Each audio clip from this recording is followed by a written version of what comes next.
Persuasion. Dark psychology. Techniques to master mind control, manipulation, and deception. Robert Moore. Introduction. All of us want to have influence over people and get them to do what we want. Our motives may be evil or benign, that doesn't matter. The fact is that every day you face situations that make you wish you could get people to do what you want them to do. You may want to convince your boss to give you that raise, get the big guy in marketing to have lunch with you, get your children to listen to you, win an argument, sell something, or get people to vote for you, or the person that you support.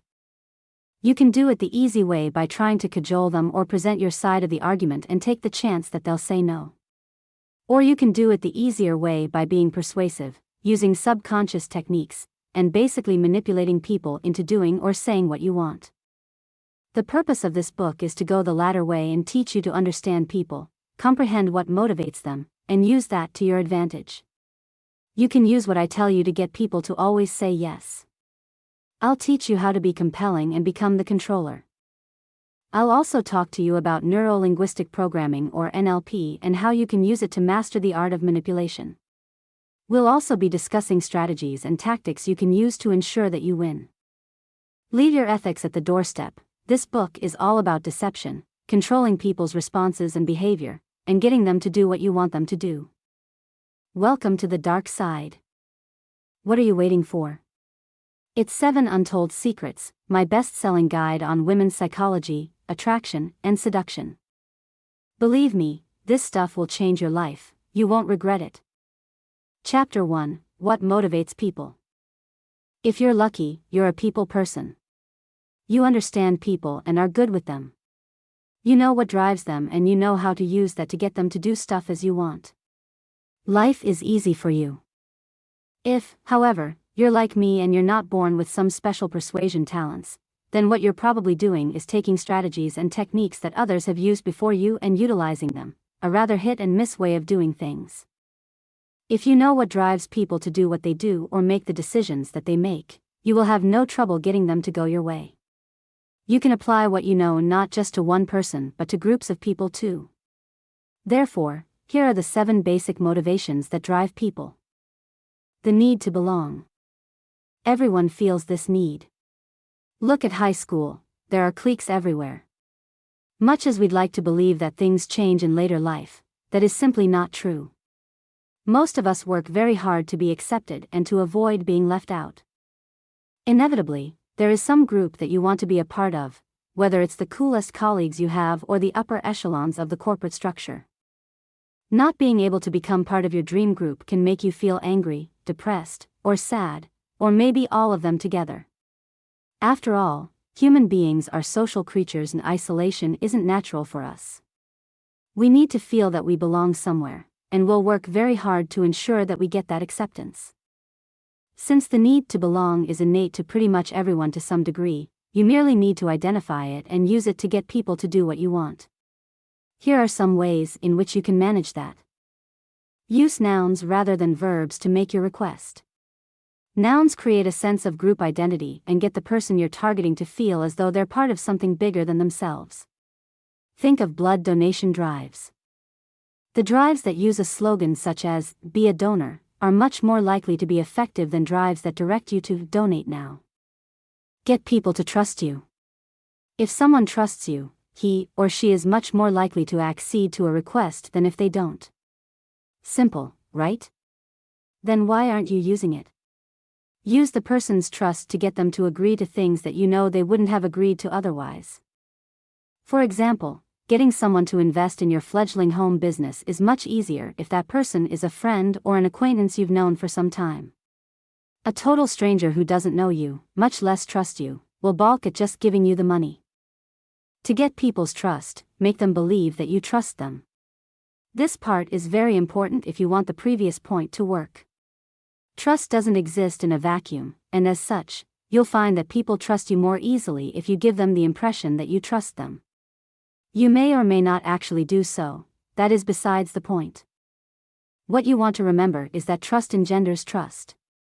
If you need someone to do something for you and you know that how much they trust you will have a role to play, start laying the groundwork in advance. Use statements such as, I trust you, of course, I know you'll do right by me, and so on to show them that you trust them. They will feel obligated to reciprocate. Habit. Some argue that this should be the number one motivator, considering how many things people do every day are simply out of habit. They don't consciously notice that they are doing those things, and if you were to ask them how and when those habits were formed, most of them wouldn't be able to give you an answer. We've all heard about how it takes a long time to create a new habit. Some say it takes 21 days to start something and make it a new habit, while others believe that the process can take as long as months. Yet, if you stop to think about it, you'll realize that this can't really be true. After all, we've already created so many habits without even realizing that we're doing so. As a matter of fact, you can change an existing habit or create a new one very easily, as long as you understand the science behind the formation of habits. Once you know this, you can use it to get other people to change their habits or create new ones so that they do what you want them to do. Habits really are one of the easiest ways to manipulate people. Here's how you can do it. Anchor the new habit to an existing one. This is the easiest way to start a new habit. The groundwork is already laid and, therefore, creating a new habit doesn't take as much effort as it would to start a new habit from scratch. After all, your entire day is made up of all your habits, from reaching for the alarm so you can snooze a little longer in the morning to brushing your teeth before going to bed every night. Therefore, all you have to do is link your new habit to an existing one. For example, if you don't have breakfast every morning but you do have a cup of coffee and you want to eat healthier, you can start eating something along with that coffee. After some time, you'll find that you associate morning coffee with breakfast. Similarly, you can make people create a habit through anchoring. Take a look at the situation and determine what the new habit needs to be, what existing habit it can be anchored to, and what the new routine is going to look like. The thing to remember here is that you can use this to make people change smaller behaviors rather than larger ones. For example, if you'd like your subordinate to clean up their desk before leaving, and they don't do so, you can try anchoring the cleanup into their habit of meeting with you to discuss the next day's agenda. Simply tell them something along the lines of, "Hey, why don't you clean up your desk and then we can meet about the agenda?" You may physically have to stand there the first couple of times to ensure that they actually do clean their desk. After 3 or 4 days though, it will become second nature. Break the new habit into small steps. Again, let's take the desk cleaning example. Say the situation goes somewhat like this. Mike, your subordinate, works on many different things at the same time and his work is strewn all over his desk. He works right till the last minute, so when it is time to leave, he merely picks up his bag, packs his laptop in, and heads home, leaving his desk in absolute disarray. Now, ordinarily this might not be a problem, but you often have client meetings here and they can see Mike's desk quite clearly. You can't move Mike because he needs to be present at these client meetings, and moreover, there is a lack of space already. Also, there is the fact that you and Mike meet every day so that you can discuss next day's agenda. What you'll need to do is first shift the meeting to the end of the day. Then you can ask Mike to straighten up his desk and then meet you. After some time, 3 or 4 days, you will no longer need to remind Mike about straightening his desk. Stories. What sort of individual would you say you are? Is it accurate to say that you are somebody who helps those in need? Do you keep up on the most recent trends and styles? Is it accurate to say that you are a family individual who invests energy and time to support family connections? We, as a whole, have self-personas. We let ourselves know, and other individuals, stories about our identity and why we do what we do. Some of our self-personas and our stories are conscious, yet others are, to a great extent, unconscious. When you understand how these self-personas work, you can persuade in a way that matches those self-stories, and then, along these lines, motivate individuals to act the way you'd like. For instance, if you can inspire individuals to make one little move that is inconsistent with one of their self-personas, the success level of that one stride in the long run can prompt them to conduct huge change later. You can provoke somebody to change their own story by having other individuals share their stories. On the off chance that somebody hears the right story, you can inspire individuals to change their own particular self-stories in just 30 minutes, and that one change can modify their conduct for a lifetime. Writing something down, in longhand, not on a computer, activates certain parts of the mind and makes it more probable that individuals will focus on what they have composed. Carrots on sticks. Have you ever been to a clubhouse? Consider this. You invest a great deal of time and energy attempting to inspire individuals to perform in certain ways. You may even offer rewards or pay individuals for what you want them to do. But then, a clubhouse motivates individuals to pay them. Clubs focus on the process of reward and support. There are two important things the process of reward and support reveals when inspiring people to act. Don't compensate individuals each time they accomplish something if you need to produce reliable, independent behavior. People are more inclined to achieve an objective the nearer they get to it. Let's say you open a coffee house and give individuals a stamp for each espresso they purchase. After 10 stamps, they get a free espresso. Purchases overall may go up, but the problem? When they get that free espresso, their espresso purchasing and drinking will be reined in, having the success of achieving the goal.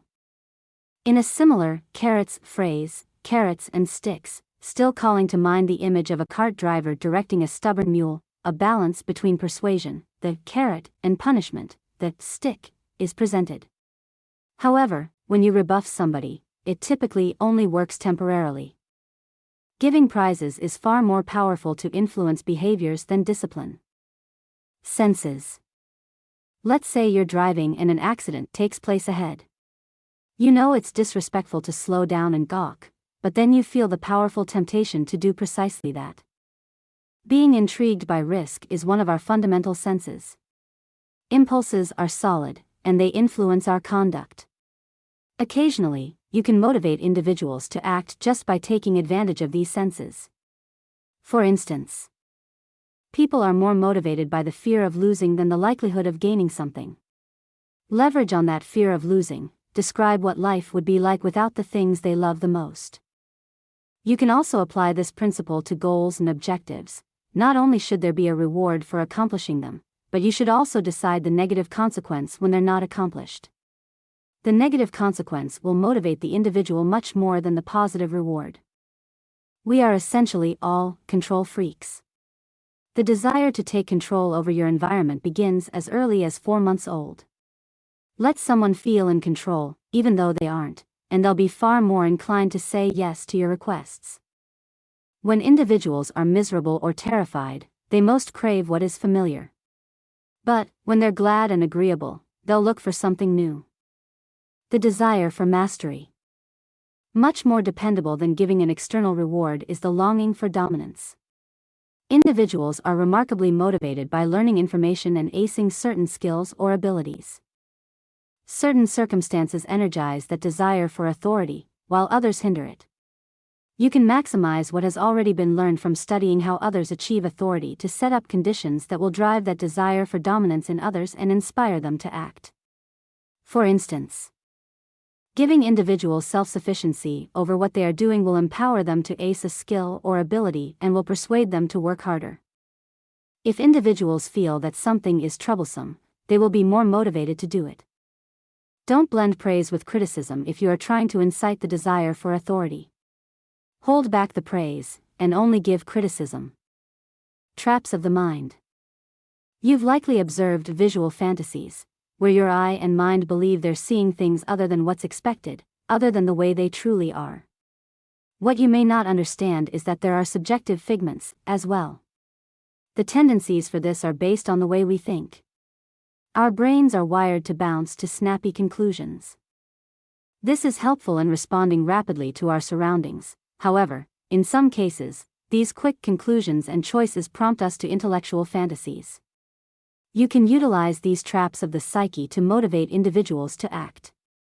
For instance, if you offer cash as an incentive, then individuals turn out to be more free and less ready to help other people. People sift through data they don't concur with, yet you can move beyond those channels by first concurring with them. People are more likely to accomplish something in the event that you can motivate them to express it as a question to themselves. Will I practice every week? rather than if you inspire them to make a revelatory statement, "I will practice every week." When you fully comprehend what persuades individuals, then you can change and alter what you do, what you offer, and how and what you ask of individuals. You can change your procedures and strategies to motivate individuals to act without any kind of resentment. Chapter 2: Subconscious Techniques for Persuasion. Persuasiveness is an effective aptitude everybody ought to learn. It is helpful in incalculable circumstances. For both your business and your personal life, being inspiring and influential to others will be the foundation for accomplishing objectives and being successful. Learning about the traps of persuasion will give you new awareness for when they appear in sales messaging you read. The greatest advantage? Your cash stays in your pocket. It literally pays for you to understand exactly how sales representatives and marketers offer you items that you don't really require. The following are some persuasive techniques that work on a subconscious level. Outlining impacts thought. Let's say you're thirsty, and someone hands you a glass of water not quite full. The glass is half full. An optimist would outline the reality of your glass of water in that way. Outlining is used as an approach to modify how we classify, connect, and attach meaning to every aspect of our lives. The headline, "FBI Operators Surround Cult Leaders Compound," creates a mental picture strikingly different from another version of the headline for the same story, "FBI Specialists Raid Small Christian Gathering of Women and Children." Both headlines may convey what happened, however, the selected words affect the reader's mental and emotional responses, and therefore direct the impact the target events have on the article's readers. Outlining is employed by apt government representatives. For example, representatives on both sides of the abortion debate refer to their positions as pro-choice or pro-life. This is intentional, as pro has a more positive association to build arguments on. Outlining an event, product, or service this way unobtrusively utilizes emotional words strategically to persuade individuals to see or accept your perspective. Creating a convincing message is as easy as selecting words that summon strategic pictures in the minds of your audience. Indeed, even with neutral words surrounding it, a solitary stimulating word can be powerful. Reflecting as persuasive strategy. Reflecting, often called the chameleon effect, is the act of replicating the movements and nonverbal communication of the individual you want to persuade. By mirroring the actions of the individual listening, you create an appearance of empathy. Hand and arm motions, inclining forward or reclining away, or different head and shoulder movements are types of nonverbal communication you can reflect. We, as a whole, do this without much thought, and now that you're becoming aware of that, you'll notice not only yourself but others doing it, as well. It is important to be graceful, thoughtful about it and allow just a couple seconds to pass between their movements and you reflecting them. Highlight scarcity of a product or service. The concept of scarcity is often employed by marketers to make products, services, or associated events and deals appear to be all the more engaging on the grounds that there will be restricted accessibility. The belief is that there is a huge amount of interest for it if availability is scarce. For example, an ad for a new product might say, "Get one now. They're selling out quickly." Again, it literally pays to know that this is a persuasion strategy that you will see everywhere. Consider this concept the next time you settle on your buying choice. This principle triggers a feeling of urgency in most individuals, so it is best used when applied in your marketing and sales copy. Reciprocity helps make a future commitment. When somebody helps us out, we feel responsible to provide a proportional payback.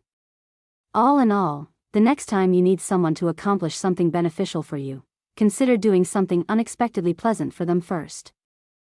At work, you could pass a colleague a lead. At home, you could offer to loan some landscaping tools to a neighbor. The details, where or when you do it, won't make a difference. The key is to supplement the relationship without being sought out first.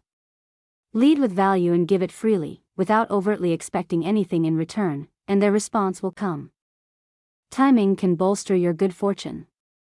Individuals will be more pleasant and accommodating when they're mentally exhausted. Before you approach somebody for something they may not otherwise participate in, consider holding back until they've recently accomplished something mentally challenging. Consider making your offer toward the end of the workday, for example, when you can get a colleague or collaborator on the way out of the office. Whatever you may ask, a reasonable reaction could be, "I'll deal with it tomorrow."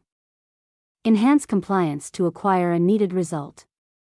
To avoid cognitive dissonance, we all try to be true to how we've acted in the past. A reliable technique business people use is to shake your hand as they are consulting with you. We have been taught that a handshake equals a sealed deal, and by doing this before the arrangement is really sealed, the business person has taken a step to persuade you into believing the deal is already done. One approach to employing this yourself is influencing individuals to act before their minds are made up. Let's say that you are roaming downtown with a companion, and you decide you want to go see a movie at the local theater, yet, your companion is undecided. Compliance can come into play if you begin strolling toward the theater while they are still thinking about it. Your companion will probably consent to go once they realize you are strolling in the theater's direction. Attempt fluid discourse. In the natural flow of our speech, interjections and reluctant expressions act as fillers when we need a moment to think or select the right word, for example, or, I mean, and obviously the newly pervasive, like. These fillers have the unintended impact of making us appear to be unsure and doubtful and, in this way, less convincing. When you're certain about your message, others will be more effectively persuaded. If you have trouble finding the right words at the right time, practice some free-flow association every day in front of the mirror for 60 seconds. You can add it to your morning ritual, or you can do it while having a shower, like I usually do. Basically, your goal in these 60 seconds is to jump from one topic to another very quickly, by associating words. Do your best to avoid, like, or other fillers. Example: the water on my back right now is so hot, it reminds me of the hot weather in California. I love Cali, I like the food there. Mexican food is so spicy and hot, like Mexican women. I remember Marcela, that one Mexican girl I met last time I was there. She was probably the only blonde girl from Mexico. She was blonde like a Swedish model. I've never been to Sweden, but I've heard it's cold out there. And so on, until you get to 60 seconds without pauses or interjections. Once you reach that point after some practice, you can aim for 120 seconds. Once you've done that, the next step is to practice this game with other people. You don't need to go on for a full 2 minutes straight, but while you're talking to someone, you can go on a tangent for 20 seconds and practice the free-flow association skill. You'll practice and improve tremendously, while they'll be wondering, this guy is interesting. I really want to know what he's going to say next. Group affinity can affect decisions. We always seek the people around us to help us make decisions. People have an inherent need for belonging and acknowledgement, as previously discussed. We have a much higher tendency to imitate or be persuaded by somebody we like or by somebody we see as an influential leader. A compelling approach to make this work for you, bolstering your good fortune, is to be viewed as a leader by your target audience, regardless of whether you officially have the title. It helps to be enchanting and sure, so individuals will have more confidence in your message. Keep improving yourself, and you'll soon become more magnetic than everyone else. If you're interacting with an individual who doesn't consider you to be a powerful person, for example, a rival at work or your irritating in-laws, you can, in any case, exploit group affinity. For example, if you praise a leader that individual respects, that praise then activates the positive associations in that individual's brain about that admired leader, which creates a mental space where they can relate those qualities with you. Create a photo opportunity with man's best friend. Give your target audience the idea that you're trustworthy, and motivate them to be loyal to you, by taking a photo of yourself with a pooch. It doesn't need to be your own puppy. This can make you appear kind and cooperative, but keep these kinds of photo ops to a minimum. Setting up an excessive number of pictures looks amateurish. On a side note, it pays to know your audience. If you know they share a lot of cat pictures, maybe try a picture or two with a feline friend too. Offer a drink. This might seem too easy, but giving the individual you want to persuade a warm drink to hold while you're conversing with them can be persuasive in itself. The warm vibe you've offered their hands, and their body, can intuitively make them see you as candidly warm, affable, and inviting. offering a chilly drink can do the opposite. As a rule, individuals tend to feel frosty and seek out warm beverages when they're feeling stressed or overwhelmed, so take care of that need, keeping in mind the end goal to make them more open. Start with a simple yes question. Start the discussion with an inquiry that creates a yes reaction. Nice weather we're having, isn't it? Or, you're searching for a great price on a car, right? When you get somebody saying yes, it's anything but difficult to motivate them to proceed, up to and including, yes, I'll get it. You can counter this in your daily life by giving cautious answers to even the simplest questions. Gently break the contact boundary. You could be sealing a deal or asking somebody out for coffee, and touching them, in a modest and suitable way, can enhance your odds of hearing yes, because you have intuitively triggered the human yearning to connect. In a professional setting, it is normally best to touch verbally by giving consolation or acclaim, as a physical touch could be seen as lewd behavior. In sentimental circumstances, any delicate touch from a lady will more often than not be taken well. Men will need to proceed here with extreme caution, keeping in mind the end goal is to abstain from making a lady feel uncomfortable. Chapter 3: How to make people buy what you're selling. While the quality of the product, advertising it, and clarity of message are all very important, here are 50 psychological techniques, inspired by the 2014 book The Small Big, Small Changes That Spark Big Influence, co-written by Steve J. Martin, Noah Goldstein, and Robert Cialdini, that you can use to ensure people will buy whatever it is that you're selling.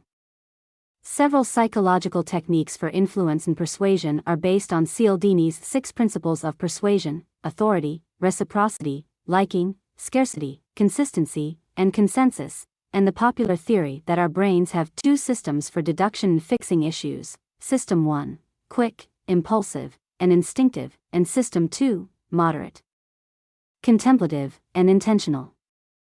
The majority of people will find themselves utilizing System 1, only relying on System 2 when it's necessary. The following mental prompts include providing persuasive data in a way that best fits how our System 1 minds work.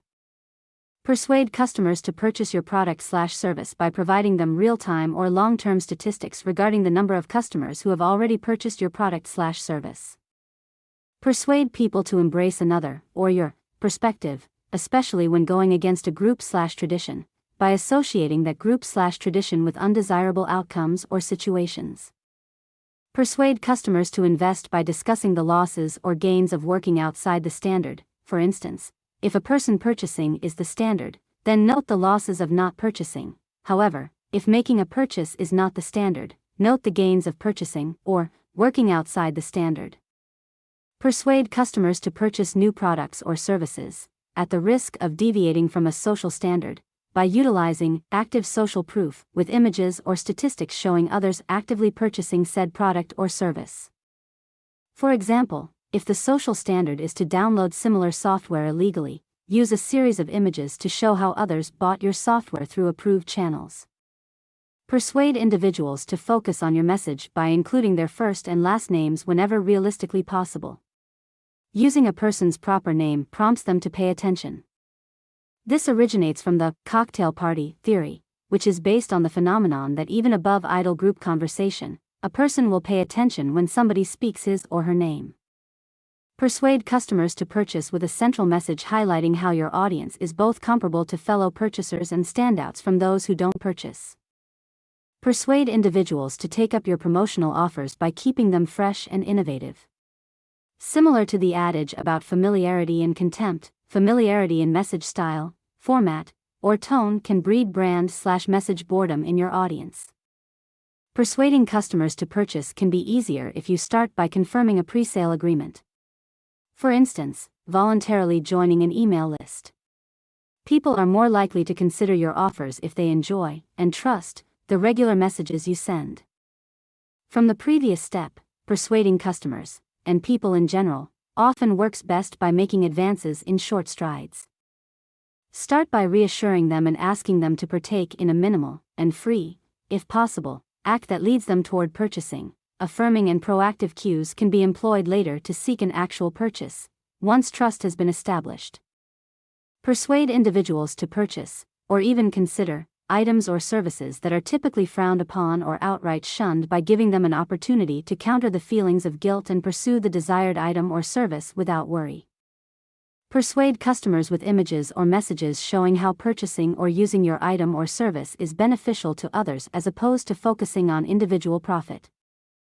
Persuade individuals by associating any preferred conduct with somebody they know, respect, or admire, and then connect the act opposite to the preferred conduct to losing or someone or something the target audience does not hold in high regard. Sometimes, the idea of not associating with a loser can be a stronger motivator than being associated with a winner. Persuading customers to make a purchase can be easier by creating and sharing clearly written goals that help them anticipate the future purchase. When that purchase opportunity is presented, allow them to determine how, when, and where the purchase will occur, when logical. Persuade customers or individuals to commit to a future purchase or service exchange by offering pre-sale orders or a sign-up to receive notifications when the product or service is available. Examples are subscription or membership services that secure spots for early adopters or ardent fanatics. On the coattails of the previous point, you can persuade customers to make a purchase now by highlighting how much better off their future self will be if they lock in their chance to purchase or use the service now. Persuade individuals to act with a challenge that isn't so much of a challenge. Explain how your audience will gain by taking part in a passable test. People are motivated by problems that require solutions, but that motivation is strongest when we consider those solutions achievable. Persuade customers to make a purchase by presenting a choice between two items or services. From there, describe what they'll forfeit if they don't pick your ideal option. Persuade individuals and potential customers alike by establishing clear and meetable expiration dates for your offer. The concept of a ticking clock creates a sense of urgency that can generate a larger number of responses. On the other side of that coin, you can persuade waiting customers to hold on and stay tuned by implementing entertaining, educational, or even distracting elements in your messages, like polls, testimonials, and other interactive concepts. For instance, some major theme parks provide engaging performances or other delights to prevent patrons from becoming restless, bored, and eventually angry at the idea of wasting time or effort. Persuade individuals by tapping into the power of potential. People love the idea of future potential and often find that idea more convincing than established reputation. Especially if you can tie this concept to the identity of an underdog who overcomes obstacles to achieve that future potential. Persuade customers to make a purchase with an initial request that they share any worries or doubts with you. You'll want to save your attempt to close the deal until the end of your message. It helps, in messages like this, to present your ideas in a simple format, like a table or bulleted list. Persuading individuals is easier when your message explains, or establishes, how you are an authority. Start by sharing some of your experience, interests, or special causes, especially if they align with those of your target audience. This also helps you appear legitimate and trustworthy. Persuade customers and individuals to act with a message that spurs a positive reaction. People tend to be motivated by their emotional, internal responses more than by what they learn from seeing or hearing in your actual message. Persuading customers to make a purchase is easier when you appear to have integrity, as previously mentioned. An easy way to do this is calling attention to a specific, if unrelated, shortcoming while highlighting your relevant talents. Persuade people to focus on the pertinent part of your message by strategically situating the idea or concept as if it were in a spotlight. Think about how the audience will look at or otherwise interact with your message and format your central idea with the complementary ideas surrounding it. Persuade individuals and customers to act with an offer made in context. In other words, within an active situation or easily understood simulation, that clearly explains how your audience can use the gains from taking your offer. Persuasion is much easier when you feel confident making your offer. One way to do this is to get individuals, or customers, to seek you out in your own backyard, what sports fans might call taking advantage of your home field. Where you're most comfortable is where you're most confident. From the previous point, persuading customers and individuals with offers made confidently is generally more convincing. Be willing to be open, friendly, and straightforward to convince others to purchase or act with total certainty. Persuade individuals and customers by invoking the concept of love. Drawing an affiliation where taking your offer is the same as loving is an effective and influential message. Persuading people, and especially customers, is easier when you know your audience, personalize your messages, and make offers that speak to their individual desires and inclinations. Do what you can to show this customer you do not see him or her as a run-of-the-mill client.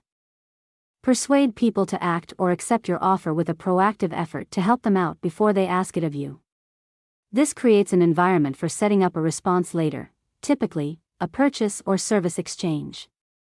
This orchestrated trade is based on the concept of reciprocity defined earlier in the book. Persuade people to act by showing gratitude for past action. A simple, "Thanks for doing business with us," can help secure future purchases or assistance from established patrons and partners. Taking a similar tack to technique number 31, you can persuade customers or individuals to act or make a purchase with a unique and unexpected offer. Most people love a surprise, but an excessive number of free samples can change your audience's desire. Be strategic to astound customers and make sure your offer stands out. Persuading customers and individuals can be as simple as requesting that they perform a certain act or make a purchase. Because it's easy to get caught up in the process, people can overlook the probability that others will make a purchase or accept an offer after hearing a direct and considerate pitch. Persuading people is often attached to the art of pursuit, and like the previous technique, can be as simple as being proactive and asking for what you want. Presenting your ideal terms in an initial meeting, you can psychologically guide your client to accept your underlying terms with minimal question or doubt. Persuade individuals and customers with messages that include and account for exact figures or data. For example, a price point of $191.50, as opposed to $200, feels more legitimate than the rounded price points. Persuade customers to make a purchase with the 99 cents price point. Even though people know there is only 1 cent to go from $4.99 to $5, our reactions are driven by that initial number. For every potential customer seeing your product or service, there will always be a dollar between $4.99 and $5.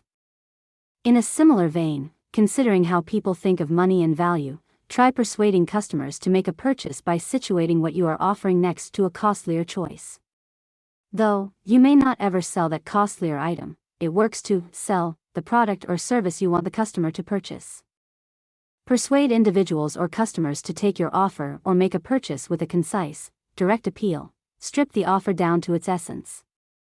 A mess of collected ideas and promotions is far less persuasive than the offer's most basic benefit. When that alone doesn't work, try adding a unique or customized advantage to boost your offer's value. Persuade customers to make a purchase with the concept of unit asking. Enhance the perceived value of your product by breaking down your price points to reveal how a single unit or use compares to the overall worth of your product or service. Persuasion is easier with personalization, to harken back to technique number 30. Knowing your audience, or, in this case, your customers, can help you customize the particular advantages of your offer to whomever is purchasing your product/service or taking you up on what you're offering. Persuade customers to make a purchase by reminding them they could save money with your offer, and then tell them what they can do with the cash they spare purchasing from you. People often overlook the non-financial expenses for the products or services they buy. Persuading people to keep acting when they are struggling with assignments or difficult tasks can be as simple as showing them their progress, and then what remains. More clearly, after they've taken the first few steps, provide a specific measurement for progress made, for example, 20% done, and after the 50% mark, provide a specific measurement for the balance, for example, 20% remaining. Persuade people to act or take a specific offer with a minimized selection of choices. Present an inflexible offer with specific choices and strategically organized ways to buy. Give your target audience a clear and direct route to the choice you want them to make with no shortcuts or deviations. Persuade people by invoking the concept of FOMO. This is the fear of missing out, and is as easy as provoking a person's inherent dread of passing up a major opportunity. Clearly indicate the benefits that could be lost when they choose against making a purchase. Persuading customers to make a purchase in-store can be enhanced by offering more physical space in which to stand and look around.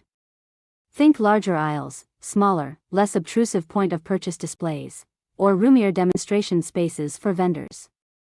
Even a little extra space boosts your customers' trust in their inherent capacity to make positive decisions. Persuasion can also be enhanced with negative points of influence, showing customers what they miss by indicating the drawbacks of not purchasing or purchasing from a competitor. These negative points of persuasion, if constructed and presented effectively, could be more significant and influential than positive points. Persuade people to act to your benefit with proof that your product or offer comes without stress, aside from whatever problems may show up with the product or offer itself, by stating clearly that if problems occur, you're reliable and will deal with it. When customers know they can trust you, they are more likely to pick your product over others. Persuade customers to make a purchase with breaking news type data. This feels and sounds more convincing to customers who may need some motivating. Don't have access to pertinent breaking news? Make any news updates as clear and accurate. Think about the who, what, when, where, etc., as you can.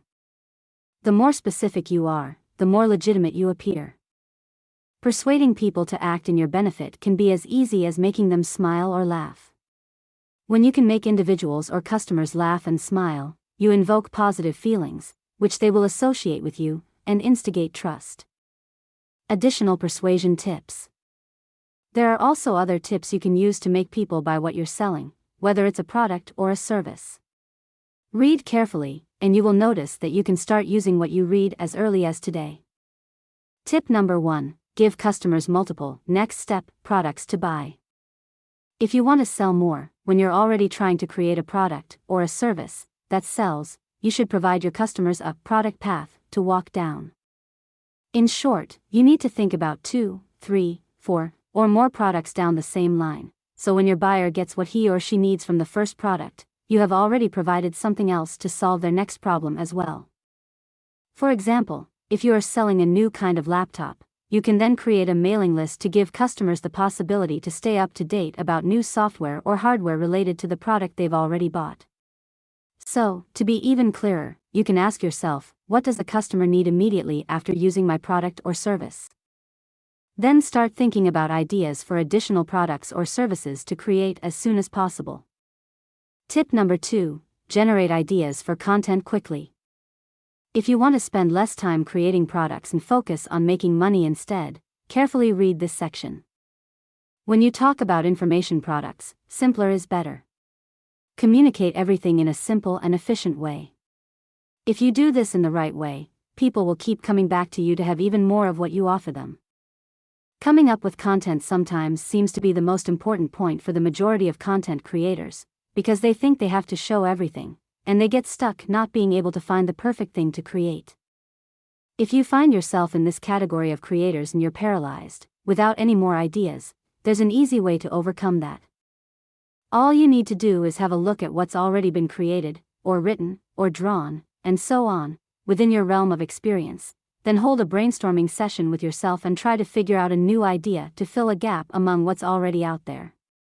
Well, I'm definitely not saying you should steal other people's ideas. I'm just saying that if you're stalled, consider similar content to yours from different sources and then write down topics you can speak about from what you already know. Then reduce the list to the most important things your customers need to know, and from there, create the final product. Maybe it won't be perfect, or the most artistic, or coolest, result, but don't worry. You're doing good work by trying to solve people's problems with your information, product, or book. So, there's no shame in finding inspiration from other people's work, as long as you try to communicate that knowledge in your own personal style. So, when you're not continuing your work because you're feeling stuck, find some resources that already exist, write everything down on a list for future topics, and then think carefully about what your customers need. With that angle, create the best thing you can from there. Tip number 3. Create multiple formats for your products. What you create shouldn't look like every other mass-produced product, but instead, it should effectively solve your customers' problems, without losing on the formats you choose or the quality of the product. People like learning and seeing things in different formats, and everyone has their preferred formats: video, book, audio, and so on. To sell even more, you need to offer the product you're selling in multiple formats. However, this is not clearance to create lots of low-quality products. Always attempt to do your best, always offering your very best work, perhaps just not going mad doing it. The good news for you is that creating multiple formats and making them seem good isn't a painful process. You can find many tutorials on the internet to learn how to make compelling and effective audio files, videos, and PDFs to improve your skills for creating different products in multiple formats. It's quite easy, after all, even if you don't want to spend several hours learning new technological skills, you can add just one additional format to your collection of products. On the other hand, if you already have different formats, try to make them look or sound even better in a simple way. So, add at least one additional format to your collection of products, or improve what you've already done. Take imperfect action now, because you can always make more changes later. Tip number 4. Do something to increase the perceived value of your products or services. Often, the thing preventing the customer from buying your product or service is the fact that the real value of it is hard to see. Usually a customer just thinks about the price, and we saw in the list above how customers can get hung up on price over value. You, on your own, must do the work to show your prospects the value of your offer and the outcome they can get by taking you up on it. Your job is to build up its perceived value, through meaningful and clear statements. Will it save them $30 in some other cost per month? Well, that's $360 a year. Will it help them save an hour a day? Well, that's 30 hours a month they can spend doing what they love to do. To do this, break your product down into its individual components, revealing its essence and basic overall benefit, to show them how every single part is made, and that each one is worth more than the total of its parts. Going back to the laptop example, you can highlight the audio system, or the optional devices, or the excellence of the design itself. But, breaking your product down into its components and explaining each one separately, on your sales page or when you talk with your prospects, can help you focus on the benefits of each part. Tip number 5. Get new products up for sale on an ongoing basis. Don't hesitate. Creating new products is easy once you make the creation process fast and simple. Many people work and go crazy over one product and just get stuck with that, because it needs a lot of work to finish and maintain. It's simply not the right way to make a lot of money and convince people to buy your products or services. You should come out regularly with new products, once a week, once a month, as often and as regularly as you can. You don't have to run very fast, but you should always be creating and working. More products available equals more sales. Easy game. However, remember to also pace yourself, maybe focus on evaluating every 2 or 3 months, or take some time between new products if you are making something larger or more complex. Set up a network where you can share your products or services roadmap with your customers, so when they are satisfied with the first product or service, another one is already there, ready to be sold. If your aim is smaller products, you can easily produce more regularly. Aim for a weekly or monthly basis, but it totally depends on you. Solve one problem at a time and make one customer satisfied with what he or she really desires at a time, so you can have a steady stream of ongoing income coming in. Maybe it sounds difficult now, but I assure you it's not. It gets easier as time goes on and you continue doing it. Just relax and don't focus all your energy on creating some magic bullet, rather, focus on solving problems in the easiest way possible. Take your product or service roadmap and schedule out the products or services you are going to create over the next 6 or 12 or 24 months, then choose a deadline for each one and write it down on your agenda. At the end, make it real. Make something you can really commit to and the work is basically already done. Chapter 4. The Art of Being Compelling. Occasionally, I meet somebody or see a speaker who is just so compelling that they leave an enduring impact on me. I'm certain you grasp what I mean. I'm talking about the person who appears to capture everybody's attention. The person who has people in their audience nodding and understanding every step of the way. This kind of person takes to the platform and has everybody captivated. There's just something about them. Be that as it may, what precisely is it? What is that something that makes them stand out? That makes them appear to be totally and utterly great? That makes them so compelling? Is it knowledge? All things considered, a person can be clever and compelling, beyond any doubt. However, a person can be wise, an out-and-out virtuoso, and not be extremely compelling. Trust me, I've had numerous discussions with individuals much more brilliant than me and immediately noticed they were simply not compelling. I've likewise observed individuals leading meetings who are much more quick-witted than others in the room. And still, not compelling. I've viewed numerous talks where the keynote speaker displays a great deal of information, truth, pivotal research. Better believe it, at the end of the day, not compelling. If it's not insight alone that compels us, what is it? All things considered, to start, the individual who shows genuine enthusiasm for their topic and audience is compelling. Whether in casual discussion, meetings, or at the platform, they give us the distinct inclination that they care about us. If they're thinking about us, in this way, we assume they like us. And we like individuals who like us. That's the reciprocation and likability principles at play. When an individual has enthusiasm for what they are stating, they are compelling. When they truly put stock in their subject and they have a deep longing to share their thoughts, we respond with the need to hear them. During the best public speaking classes, most instructors generally give their students the chance to choose their own argument. Along these lines, they will turn over every leaf to locate the absolute best data to share, and after that, they will convey it like they care, since they truly do. They're roused, so they move people. An individual with certainty is compelling. There is adamant support for what they have confidence in. There is no room for qualifiers like, I'm not certain, or, I'm most likely off base. Sentences end positively, without a question mark or questioning tone.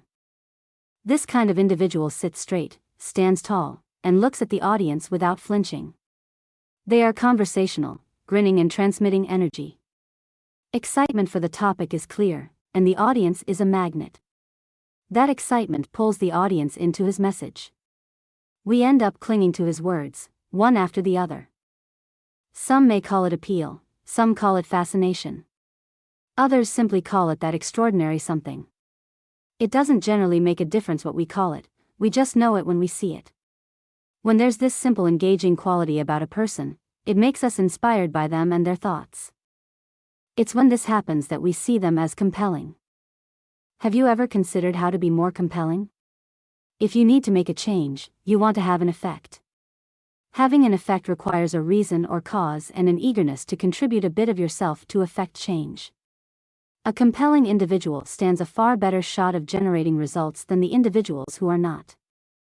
Affecting change relies on your capacity to convey your message in a way that causes others to react to you.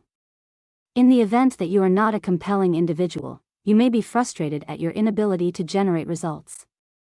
Before you get disappointed with yourself, pause for a minute to consider how you can boost your impact. Everybody wants to affect change at some level. Each of us has a need to have an impact. Our capacity to have an effect on our environment is a central part of our self-character or self-esteem. So, if you need to be more compelling, it begins with you. There is one word that might shine some light on this concept. Let's look at the meaning of charisma. It originates from the Greek word charisma, which means importance, support, or divine blessing. Its root is charis, which means beauty or grace. Charisma can be exceptionally useful to the individual looking to have an effect. It is easier to accept and follow a charismatic individual over one with the excitement of a wallflower. Roger Ailes, former CEO of Fox Broadcasting, writes about charismatic leaders, like former President John Kennedy, in his 1989 book You Are the Message, Getting What You Want by Being Who You Are. At the beginning of the 9th chapter, Beyond Charisma, Control of the Atmosphere, he makes the claim that every leader wants to have a charisma, in that special, inspiring quality of leadership sense. It is having an extraordinary, moving quality that helps you be compelling and intriguing. He concludes, some people seem to have charisma naturally, others work hard to achieve it. It makes sense that everybody needs some level of charisma, or the world would be a boring place. One result of charisma is certainty. It is hard to align yourself with any individual who needs it. Uncertain individuals are not trustworthy, and it is implausible for you to anticipate that anybody will put their trust in you, particularly individuals in power or who have real duties. The first step to be more compelling is to be more authentic. Authenticity is the act of being the individual you are. Write a short sentence or paragraph to describe your ideas, your beliefs. Try to catch the essence of who you are as opposed to describing yourself with your economic well-being, I'm a king, or employment, I'm the president.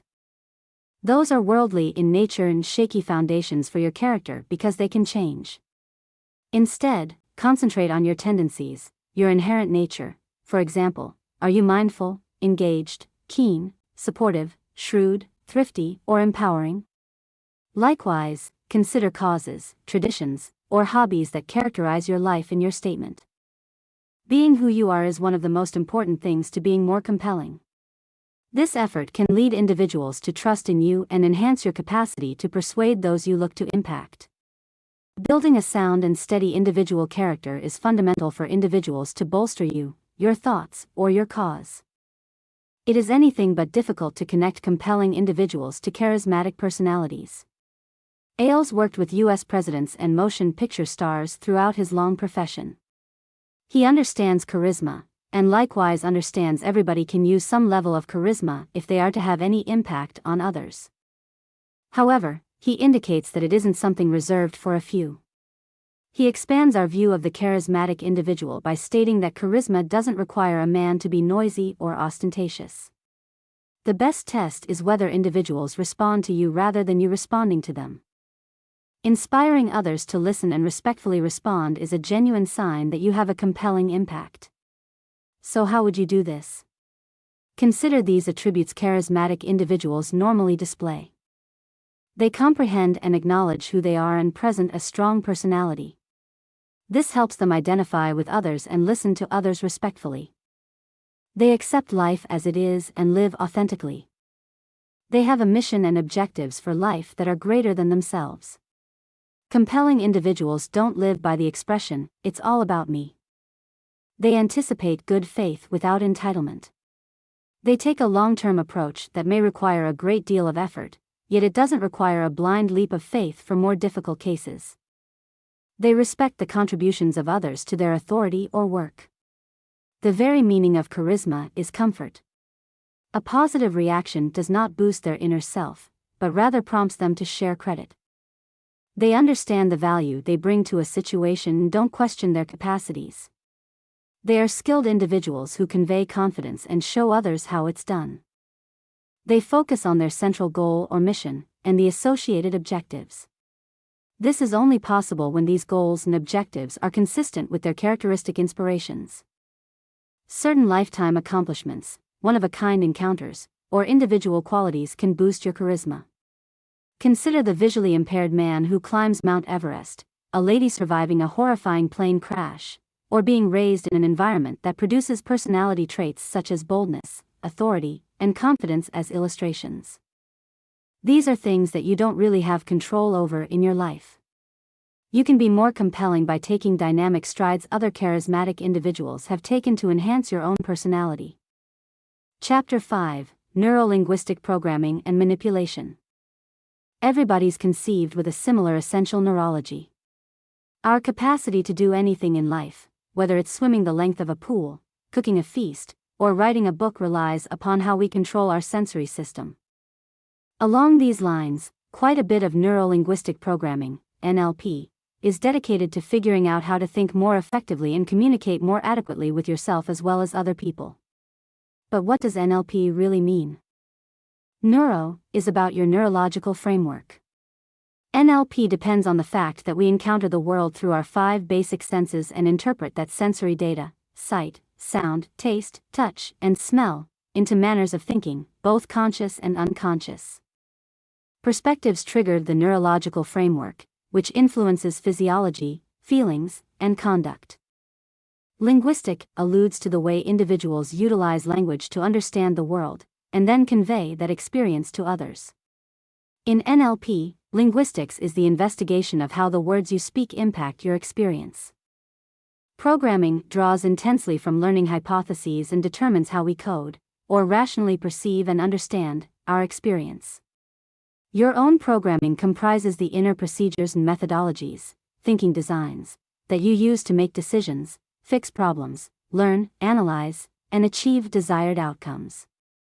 NLP demonstrates to individuals generally accepted methods to recode their encounters and rearrange their inward programming to get the results they need. The NLP Communication Model. The NLP Communication Model, produced by Richard Bandler and John Grinder, depends on psychological brain research.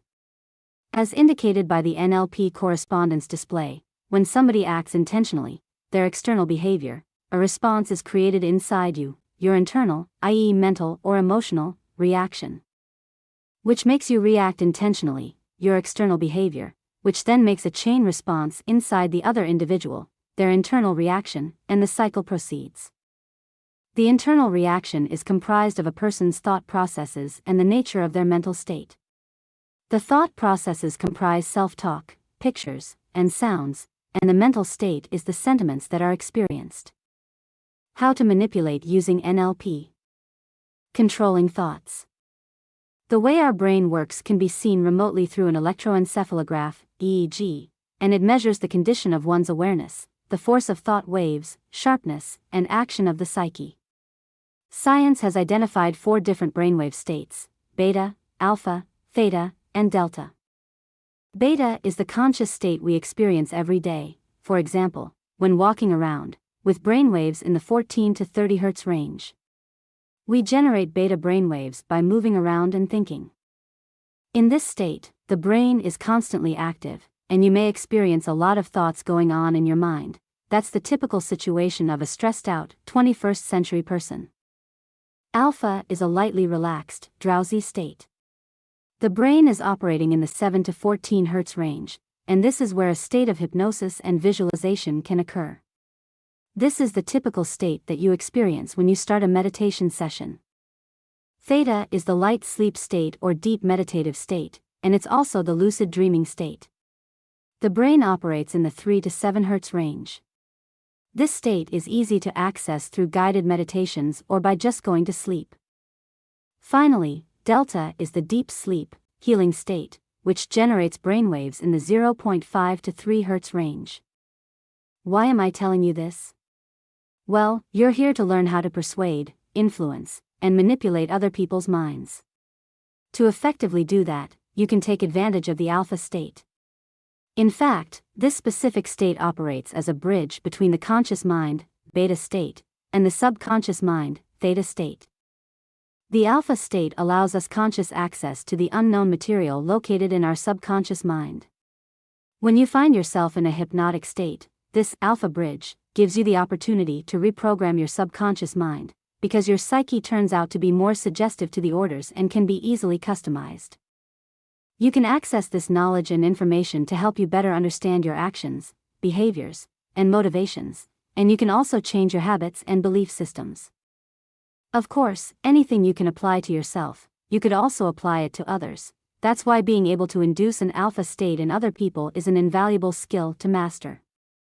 You have to keep in mind, though, brainwave states do not exclude each other.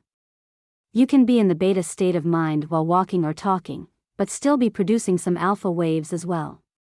If you begin to relax a little bit, you can start generating more alpha waves than beta waves. The same happens when you close your eyes and take a deep breath.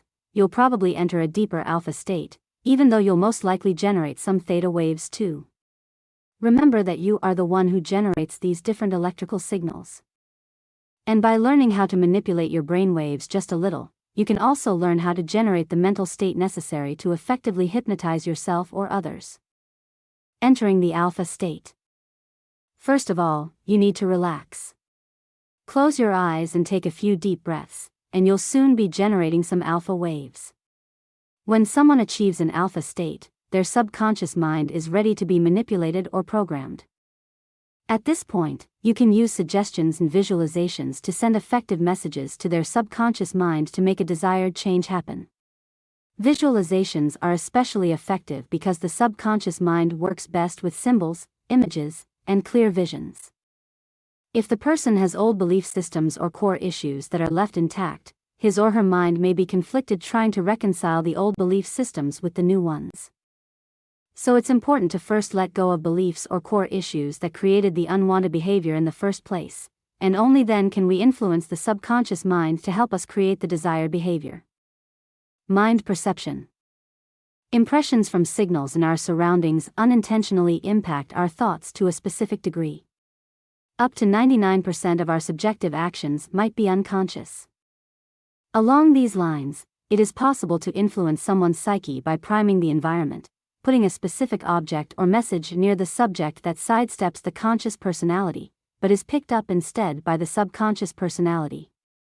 Most traps of the mentalists work exactly in this way, as they may wear a red tie that will be overlooked by the conscious personality as though unimportant, but registered by the unconscious personality of the observer without even knowing it. Presumably, it's done by using the word red as a part of the discussion, for example, which will trigger the shading red in the observer's brain. These ideas are validated in the onlooker with deliberate behaviors that are utilized by very talented NLP experts. The truth of the matter is that the more simple the recommendations, the more the unconscious personality gets affected. Mind control procedures. There are a few personality control procedures utilized by NLP experts to control others' minds. For example, closely consider the subtle signals of people like eye movements, pupil dilation, apprehensive tics, body flush, nonverbal communication, speed of breathing, and so forth, as they can be associated with the feelings of the individual. For example, eye movements can be tracked to decide how one acknowledges and processes data. Let's say you ask someone about the color of his car, which is not nearby. When he answered, his eyes moved toward the upper right corner before his answer was spoken aloud. Essentially, the eyes moving to the upper right corner would be visual recognition that he's attempting to recall the shade of the car. Real experts have even conveyed their words following the rhythm of the human heart, i.e. 45 to 72 beats per minute, so that they could create a condition of suggestibility in the listener. They often give you an anchor, which makes it simple for them to place you in a specific state just by tapping or touching you. For example, imagine that you're talking about love and you're listening to the personal experiences that an individual is sharing with you. He's recalling them, living those feelings a second time. If you can tap your fingers on the table, or touch him in a certain spot, for example, a strong touch on the left shoulder, you can associate those positive love feelings with your physical anchor. If you need the individual to recall those feelings another time, you can tap your fingers or touch the left shoulder again. You will control their feelings without them knowing it. NLP experts even use a particular set of words that appears typical, but are more suggestive. These hot words are more suggestive for being more closely associated with the 5 basic senses. Words and phrases like hear this, see, feel free, in the end, implies, now, as, in light of the fact that, and so on can conjure a specific perspective like emotional, confrontational, imaginative, and observational in the brain. When you use these certain words, you can gain control over the content of your thoughts, and with practice those of others. The interspersal hypnotic technique, a form of behavioral momentum, is largely used in NLP. Basically, science has proven that when tasks include easy responses, it increases the probability that less preferred and/or more challenging tasks will be performed. This incognito hypnosis strategy can have an impact on an individual's psyche to a more prominent degree. However, it does not force them to perform an action they are already against. This may require a significant programming of the brain. You don't want anyone to be able to do the same to you without your full consent. Therefore, here are some ways in which you can protect yourself and your loved ones. A wide range of individuals have attempted to use NLP to talk me into buying something, or making decisions to their advantage. The following is a list of defensive strategies you can apply to defend yourself. 1. Be aware of, and careful about, individuals replicating your nonverbal communication. If you're conversing with an individual, who may or may not be into NLP, and you see that they're mimicking your body language, the way you're sitting or standing, or reflecting the way you're holding your hands, test them by making a couple of specific movements and checking whether they try to emulate you or not. Gifted NLPers will have practiced veiling this, however, novice NLPers will be more likely to duplicate your intended movement. 2. Move your eyes in irregular and unpredictable directions. Particularly in the initial phases of establishing affinity, a NLP client will give careful consideration to your eyes. You may believe this is because they're seriously inspired by what you're saying. They're watching your eye movements to discover how you store and then retrieve data. In no time flat, they won't just have the capacity to tell when you're lying or making something up, but they'll also have the capacity to determine what parts of your mind you're utilizing while you're talking. This can help them tune into what you're thinking, and how you're thinking it, so that they appear to have some sort of psychic knowledge into your deepest thoughts. Weird, right? Well, if you've read my other books on persuasion, you should know by now how the eye accessing cues work. An astute hack for this is just to haphazardly shoot your eyes around, admire the walls, to one side to side, down, make it appear to be natural, without a precise pattern. This will drive a NLP individual completely nuts because you'll be diverting from their assessment. 3. Try not to give anyone a chance to touch you. This is quite clear, although a bit difficult to apply in everyday life. In any case, suppose you're having a discussion with some person you know practices NLP, and the conversation puts you in an emotional state. You could be laughing real hard, become furious, or start uncontrollably weeping. Then the individual touches you. For example, patting you on the back or tapping you on the shoulder. This will anchor that emotion with that physical interaction. Then, on the off chance that they need to put you back in the exact same emotional state, they can touch you in the same way, on the same spot. 4. Listen for dubious language. An essential strategy NLP borrowed from Milton Erickson is the use of dubious language to initiate trance or hypnosis. Erickson found that indirect language is capable of leading individuals into a trance state, because that indirect language can tap into an individual's unconscious response patterns.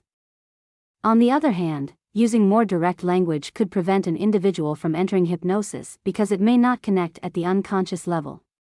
Former President Obama used this particular strategy in the Change campaign. It's an ambiguous word, and every audience will read their own agenda in it. 5. Listen for make you an offer language. Have you ever heard, or used, phrases like, "Don't hesitate to unwind," or "The pleasure is all mine for you to sample this food or test drive this car," etc., or "Make yourself at home"? Watch out for this.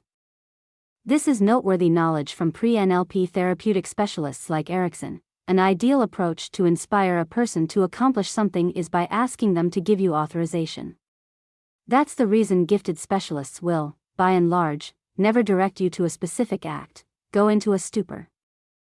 Instead, they will use phrases like, "Please, take all the time you need." 6. Listen for nonsense. Nonsense can be summed up in garbage phrases like, "The more you release this emotion, you can move confidently into any situation with the force of your increasing prosperity." The specialist isn't really making a clear statement. Simply, they're attempting to program your internal reactions and shift your thoughts toward the feeling or reaction they prefer.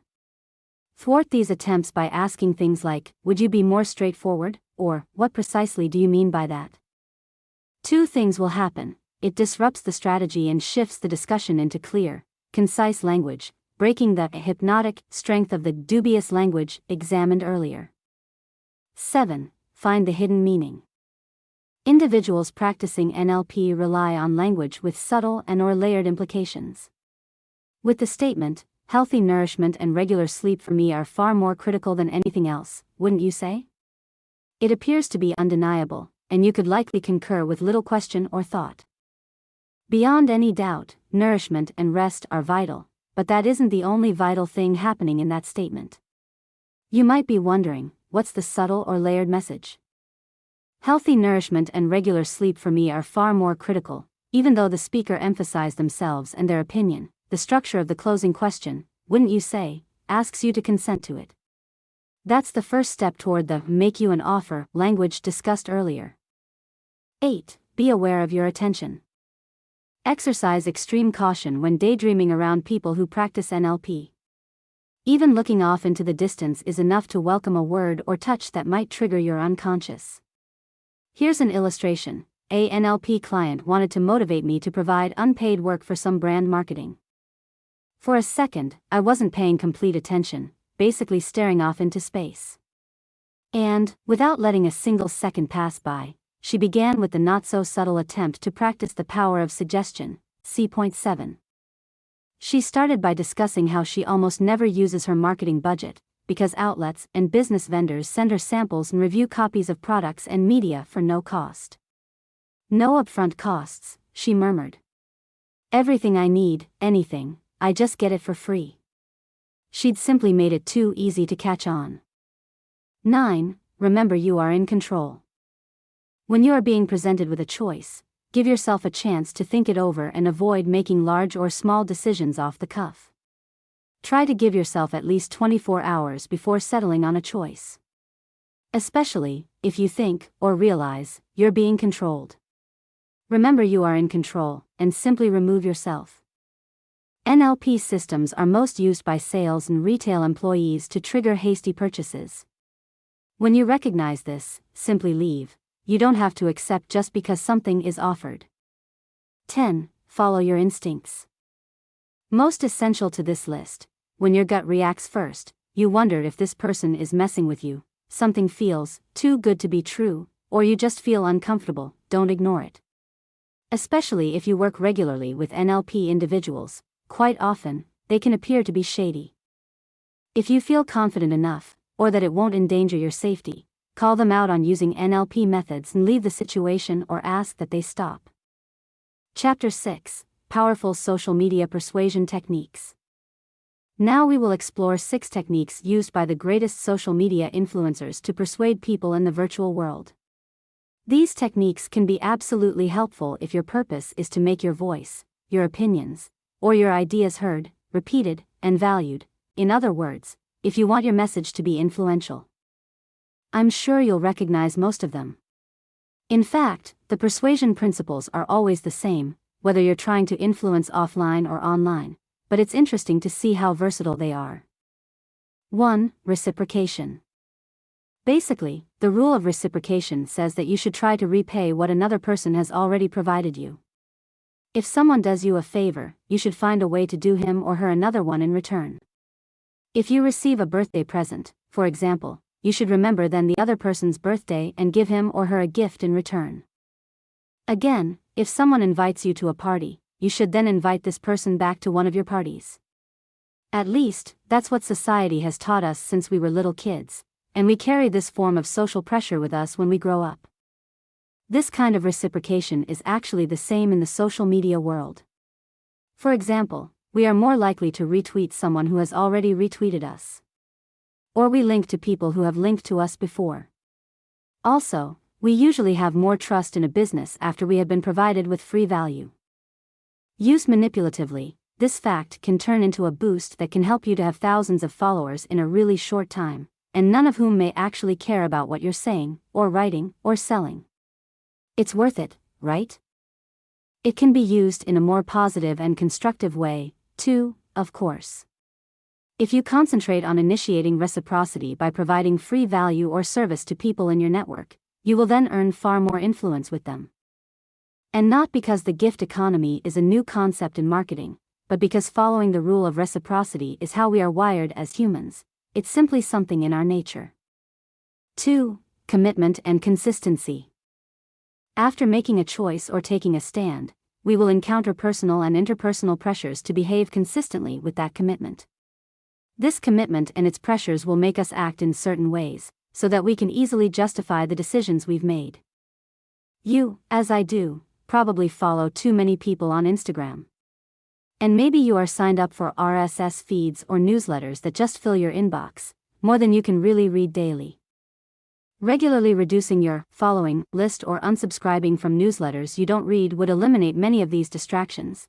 Then you could concentrate your effort on what you are really interested in, and increase your social media signal-to-noise ratio. You should follow only mentors and people that can motivate you daily, not distract you. My personal favorites are Grant Cardone, Gary Vaynerchuk, and Jason Capital. But usually people never perform that list purge or unsubscribe from unhelpful newsletters. Part of it can be traced back to reciprocation, but a larger part depends on consistency. You loathe to admit that you made a mistake subscribing or following those people or newsletters. There is also a positive side. For example, you may have noticed that you are more likely to comment on a blog or retweet a tweet that you have already commented on before.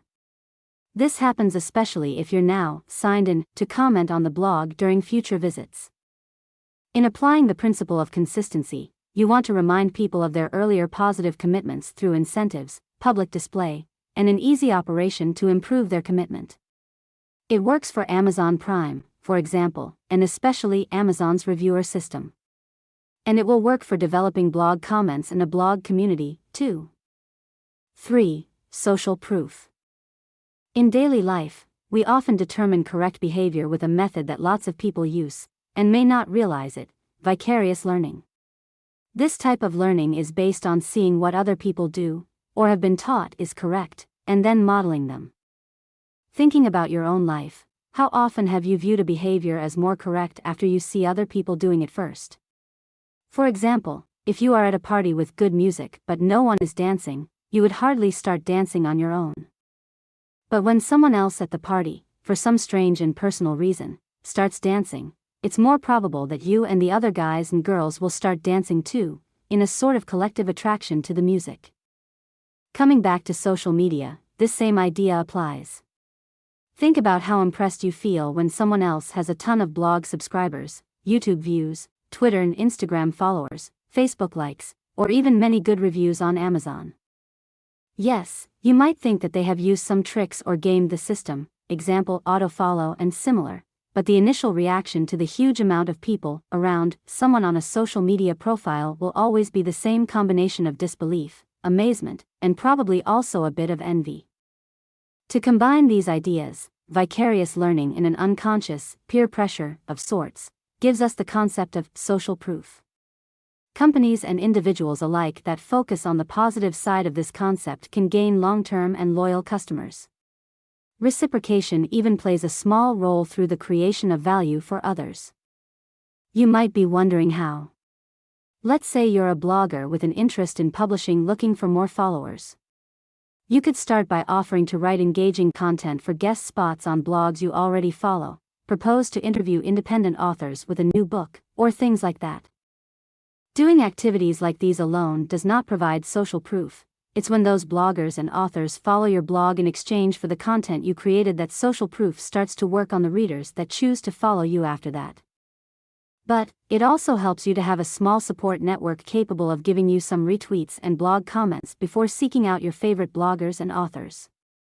And when we talk about social proof, having a good network really matters. It's not just about what people do on social media that creates proof, but it is especially what other people and peers on the same wavelength are doing in a certain moment. So, if you want to follow the principle of social proof, you should concentrate your social media efforts on finding and building social proof within your own tribe. If you want to build social proof to attract girls, post high-quality pictures in which you're surrounded by girls while you're doing outdoor activities or hanging out with cool friends. Have them like and comment under your pictures. The same principle applies if you're trying to attract new customers for your business. Have your existing clients comment positively under your posts and pictures, get a lot of positive, high-quality testimonials, both written and in video format.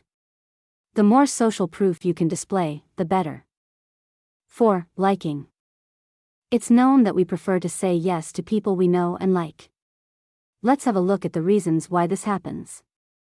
Physical attractiveness creates a halo effect, and it invokes the principle of liking. Keep your hair clean and trimmed, dress well, and make sure clothes fit you perfectly. We like people who are similar to us. We like people who compliment us. We like things close to our daily life and that are familiar to us. Cooperation toward dual efforts inspires enhanced liking. An association with both bad or good things influences how people feel about us. Of course, these points work for social media as well. The equivalent of physical attractiveness in the virtual world exists, because we give extra credit and credence to charmingly designed blogs, pages, videos, pictures, and every message produced with higher production quality. And also corporations' pages showing a better sense of social media practicality and savvy in their homepage design and layout. In the same way, individuals involved in coordinating joint ventures for the common good are associated with those efforts, invoking cooperation toward a joint effort, to increase the liking effect even further. Talking about complimenting others, it's easy to think about a retweet, a trackback, or a positive comment and see these things as social compliments. Those are all activities you should participate in, being totally sincere, free, and authentic if you want to employ the principle of liking to your own advantage. 5. Authority.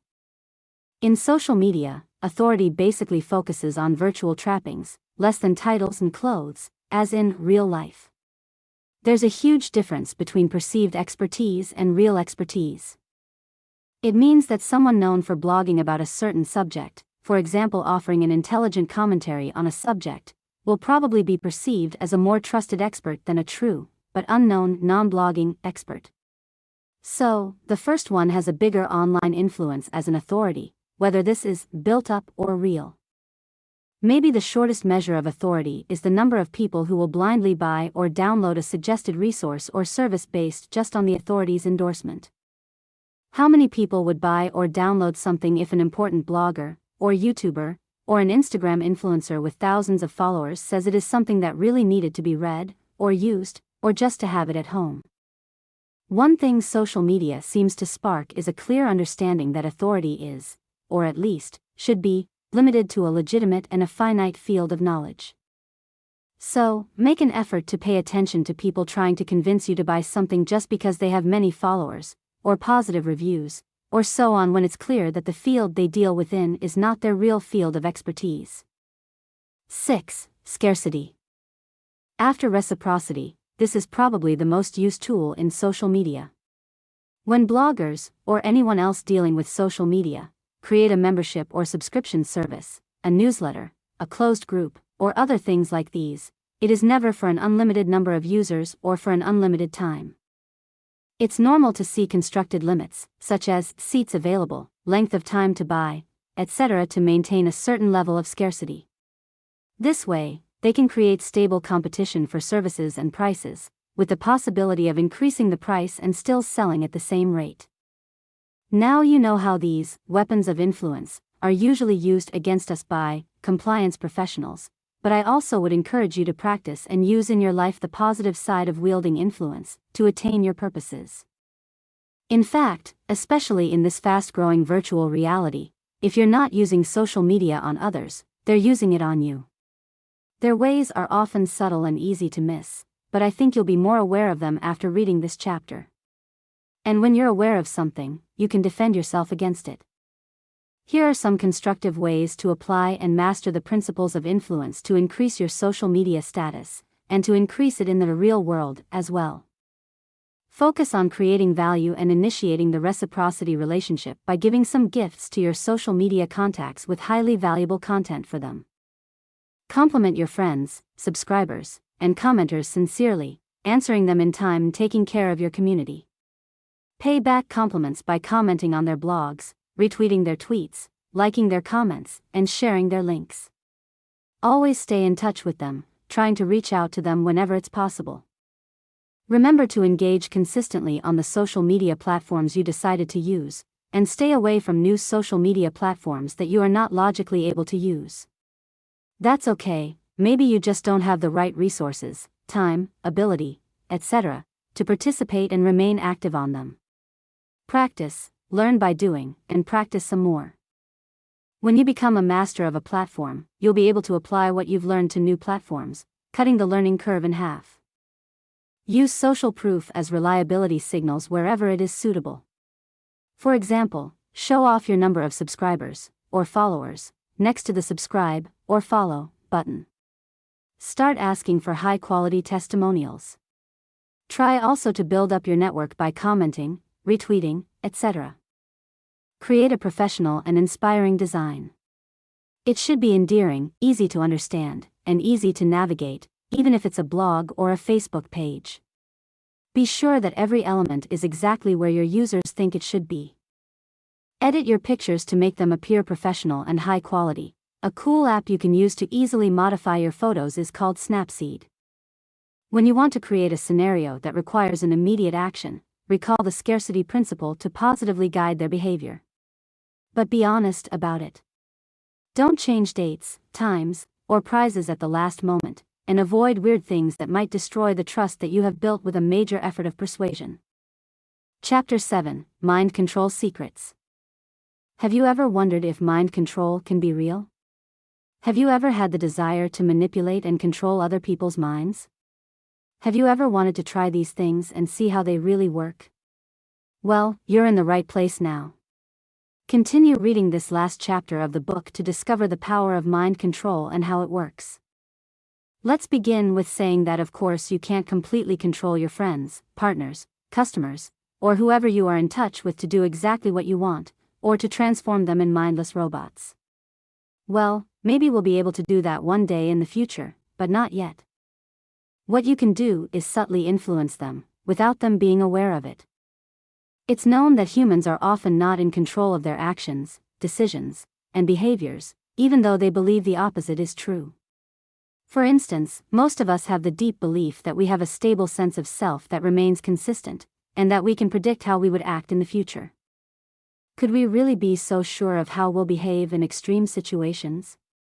Are we masters of our state, actions, and behaviors, or are we slaves, subject to others' control? Most people would believe that, during a crisis, they could remain calm, cool, and collected, lead others, behave heroically, or maintain their core beliefs no matter what happens. Ask yourself, would you still be you during the zombie apocalypse? Would you stick to your moral code? Could you resist controversial orders from an established authority figure? I'm not sure anyone could, and here's why. The truth is, very few people could accurately predict how they'd act in extreme situations. To find the reason behind this, we have to look inside your brain. When you find yourself under heavy pressure or in a stressful situation, your brain releases a hormone cascade that makes you experience a flight or fight reaction. This physiological reaction helps us survive in dangerous encounters, but shuts down a lot of higher functioning. This might have been a great system for surviving a saber-toothed tiger attack, but in our modern world, where we actually need our higher functioning in dangerous encounters, it's not so effective to defend ourselves from others' control. So, in other words, when we experience extreme situations, or our survival is threatened, we may not think clearly or act in typical ways. To prove this point, 2 psychological experiments were done in the 1960s and 70s. The first was a highly controversial study by Stanley Milgram, a psychologist from Yale University, exploring the phenomenon of obedience. During this study, volunteers were told that they would be participating in a learning study. They were seated at a panel with a microphone, a speaker, and a dial. The experimenter was in the same room, wearing a white lab coat, which is a traditional symbol of authority. Just think about your doctor. Would it feel the same to you if he wore a tank top and shorts during your visit? Participants were told that the learner, an actor selected by Milgram, was in another room. They would be required to ask the learner pre-scripted questions using the microphone, and they would hear the response on the speaker. If the learner gave the wrong answer, the volunteer was directed to administer an electric shock by setting the voltage on the dial. The dial had labels ranging from mild all the way through to extremely painful and even fatal. Volunteers were told by the experimenter to keep giving shocks at increasing intensity, although they could hear the learner was in pain, including, of course, simulated screams. If the volunteer refused to continue, he or she was told to continue by the authority with the following script. Please continue. The experiment requires that you continue. It is absolutely essential that you continue. You have no other choice, you must go on. Here's the scary part: although they experienced extreme stress, an astonishing 65% of volunteers administered the lethal shock, and those who insisted on ending the experiment didn't ask to check the well-being of the learner.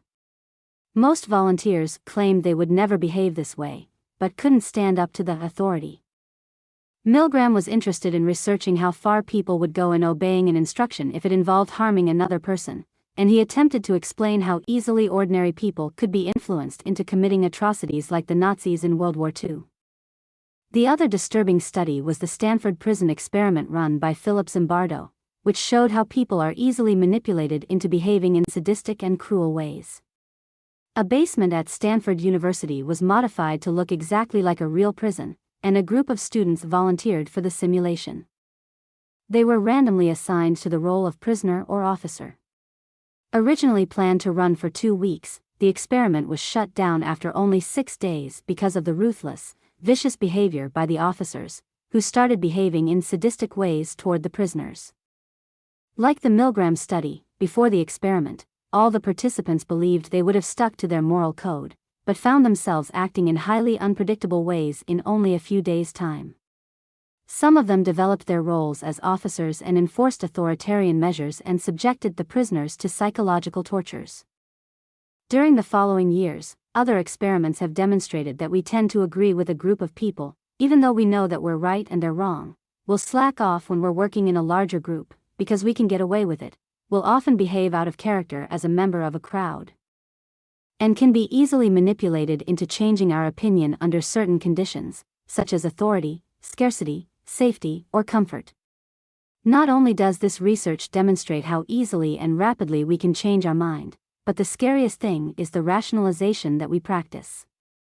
After the act, most people will rationalize their behavior, convincing themselves that they actively chose the action and refusing to acknowledge or believe they were manipulated. Not only that, now, it gets scarier. Our perception is limited, which means a part of what goes on isn't consciously available, especially when we are focused on something else.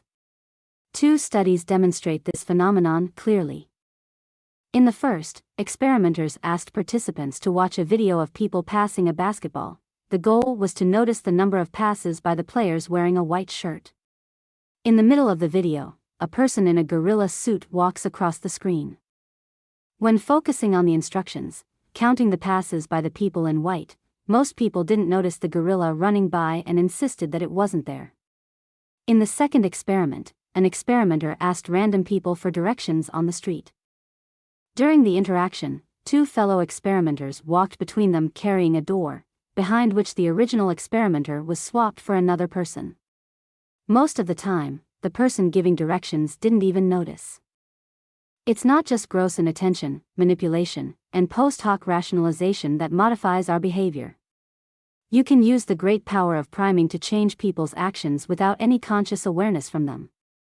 For instance, read this sentence: "The house is old, it creaked and groaned, struggling on its foundations. Now, try standing up." After reading that, did you move slower than normal?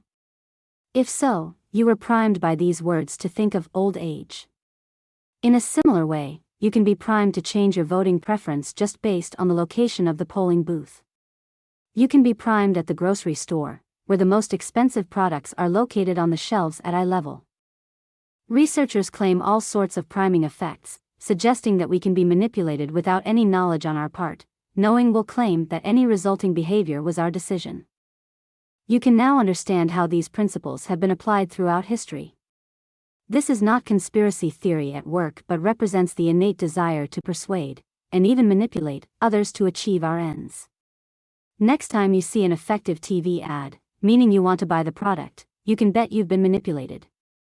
A lot of the messaging that successfully manipulates works at a level far removed from our conscious attention, but you should always remember that disciplined, conscious attention towards your actions allows you to stay in control.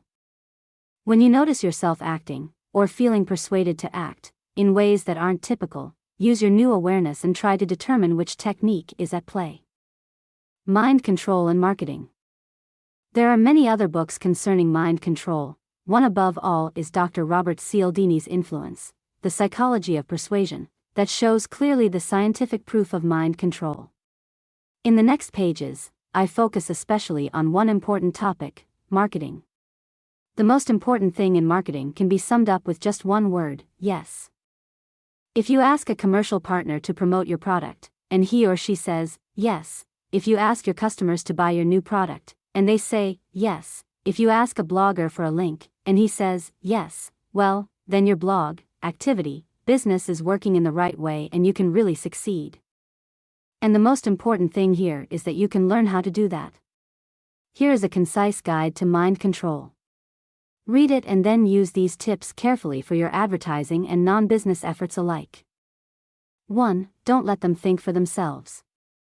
Instead, take charge and do the work yourself. The fact is that people already have too much to think about: job, family, hobbies, friends, children, dogs, and everything else that completely fill people's minds. If you give them something else to think about, they can easily break down or step away from the offer you present altogether. So, it could be a mistake to ask them to think your offer over, even if it's new. Keep in mind, people usually adjust their focus away from what isn't really important to them, or they just don't think about it very hard. It's not laziness or dumbness, but because they are already too busy and overwhelmed, which makes you as a seller or blogger a pretty low priority. The first part of this strategy is to not ask them to think, and instead do it for them. Here are some guidelines. Explain in a clear way how your offer will help, boost, or sustain your audience. Show examples, the social proof discussed earlier, of similar situations where your product or service worked well. Have an idea for an event or learning opportunity? Rather than seeking prep work from your customers, do it for them. Plan the event, complimentary web pages, and email campaigns needed. Then, provide them with those complete products, with everything already working, and ask for their assistance in finalizing the event. Online reviews can make or break a product or service. Rather than waiting for customers to write the reviews you need, provide a handful of clear, customizable examples and a strategic list of where they could be posted. Be specific and clear. Explain yourself and show proof. Tell them exactly what to do step by step and why, and they will be more than happy to tell you yes for everything you are going to ask them. 2. Start from a little snowball. A successful marketing campaign always starts from something little, to then grow bigger and bigger as things go on. To achieve your ideal yes, the hard part is to obtain the first one. But if you get it from the right person, then getting all the other yes will be very easy. It's like an avalanche. You get a little snowball going down from the top of the mountain and then it becomes a huge and powerful wall of snow. Here are some guidelines. Try to get someone popular, e.g. a blogger or an influencer, to share your post. However, this is not an easy trip. You may need to practice some reciprocity first, but if they do it just one time, then many other people may retweet, like, or share your post with their followers. And the more time passes, the more it increases. If you can convince an expert in your field of interest to promote your product or service, then the people who also follow that expert will want to know more about it and be likely to share it, as well. Again, if you can persuade, maybe with some mind control techniques, a public figure, or a celebrity, to create a testimonial for your product or service, which is very hard work, then you will see your sales increase so fast you can't even imagine, and you will find many other testimonials with little effort. So, don't be frightened about the hard work you'll have to do at the beginning to get people to help you, because after that, you will see that the road is all downhill and you will begin to see concrete results earlier than you might have imagined. 3. Ask for a little thing, take a big one. Have you ever heard the expression, give them an inch, and they will take a mile? While it's usually given as advice, a warning against others' greed, it can be great marketing. If you want to obtain something, don't jump for the whole thing right away. Remember the snowball from point number 2 and getting that first yes. It's the easiest way to get started, and reduces the risk of wasted time or effort. Then, you can start asking for more, and more, and more, when the results of your effort reveal themselves. And it's not really unethical, or even manipulation, if you think about it. Why wouldn't you push for more if things are going well? It's not psychological trickery or anything like that, it's just smart business.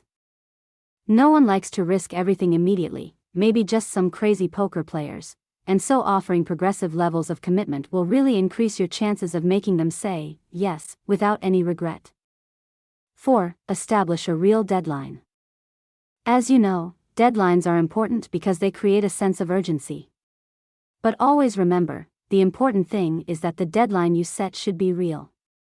How many times has a salesman told you to come back as soon as possible when he or she sees that you're not very convinced, maybe telling you that there are other people coming later and you could lose your opportunity by not acting now. This happens so many times in our life. People lie to you or simply pitch you with artificial deadlines, thinking that this will really motivate you to act. Everyone uses this technique: teachers, bosses, wives, and husbands. It's very likely you've used this technique, too. The takeaway here? Don't take this ineffective route. You should, instead, concentrate on generating real urgency. It's not hard, and can be built up with your current marketing plan. For example, if you create content, don't leave free data on your page or blog for an indeterminate time. Consider employing scarcity here, and say that it will be available for a limited time, after which, you will start charging a cost for it. The specific deadline will boost the number of downloads you receive, and fellow bloggers can boost promotion efforts while your report is still free. Rather than waiting for customer testimonials, like we touched on in point number 1, let them know there is a precise timeline to respect, especially, that they have to come in by a specific date. Don't think of it as something like a dictatorship, but as helping them be more serious and respectful of the work you are doing for them and for yourself. 5. Be generous. Give more than you take. This concept takes us right back to reciprocity, but the takeaway here is how much you should do. It goes beyond a 1-for-1 ratio, think 10-to-1. For example, if you're going to ask for a link, you should have already given 10 links. If you're going to ask for a promotion, you should have already given 10 promotions. Simply, smart marketers don't resort to a 1-to-1 ratio. Instead, they give 10 and take just 1. And that goes beyond action. Think about value. If you're going to ask for 100 visitors, you should have already sent 1,000 visitors. If you're going to ask for $1,000 in products or services sales, you should have already sold $10,000 of their products and services. This is about generosity, and it's a nice way to be sure they always lean closer to yes. And I know it's a lot of work to do, but, trust me, it works and it's worth it. This is the price of influence, and you will see real results and income. 6. Support a cause beyond your interests. Standing for something greater than yourself makes people care. And it can be applied to nearly everything. Rather than write another how to post, stop and consider writing about an important issue, something you are really passionate about and with a strong logic structure. Thinking of starting another consulting business? You could do something bigger, something that can really change your customers' lives, and lead a movement. From there, you could inspire your customers, take time and write a more important book, about your philosophy maybe. Include many concrete and big examples, maybe about your own life, instead of writing another step-by-step manual. Those are the kind of things that people want to talk, read, or know about. They will be grateful to you just because you've given them the possibility to help you make the world a better place. 7. Make no room for shame. A great marketer is the one who takes shamelessness as one of the most important principles of gaining influence. And I'm not talking about lacking conscience, or being an extroverted person, or any other stereotype usually connected to how a marketer works. Simply, several of them are just false. By shamelessness, I mean the resolute belief that what you are doing will benefit the world and the determination to do anything to make it real. When you believe in your products or services, you don't need to lie about them to sell them. Because you really know your products or services can help your customers, and so it becomes a personal duty to share the word, get them to buy, no matter how. When you believe in your message, you don't just publish and then immediately forget about what you wrote. Instead, you promote your books, your posts, whatever your content, daily, weekly, or even hourly. You will work without stopping to share your content to everyone you think needs it to succeed, and you will refuse to rest until you reach your goal. It should not be about money, or glory, or legacy. It's about really believing in what you do and say. It's about being charmed, about being so in love with what you do and what it can provide. It's about bringing to life this beautiful vision you have. It's about fighting for what you believe in with every resource you have. If you really feel this way, well, listen to me, you can achieve nearly anything. Conclusion. We all wish to manipulate people at some time, other times, we get manipulated. Our intentions can be selfless or selfish, but manipulation is a fact of life. You can sit and argue about the ethics of it all, or you can actually use it to your own advantage. Remember, if you're not using these techniques, someone else is using them on you. Just by being aware of them, you can now recognize them and defend yourself, your best friends, and your family. In this book, I've tried to cover all the ways and means of manipulating people and being compelling enough to get them to do what you want. I've also discussed neuro-linguistic programming and its role in manipulation, including how you can protect yourself from manipulation by others. Now, if you found this book helpful, why don't you leave a quick review on Amazon.com? I'd love to read your feedback, whether positive or negative. In fact, your honest opinion can help me improve this book in the future, so don't hold back. Leave a review on Amazon.com for this book and let me know what you think. Good luck, see you next time. Whether you'll get another book of mine, or join the VIP newsletter by clicking the link below, I'll be ready to share more knowledge and techniques with you. Talk soon. Robert Moore.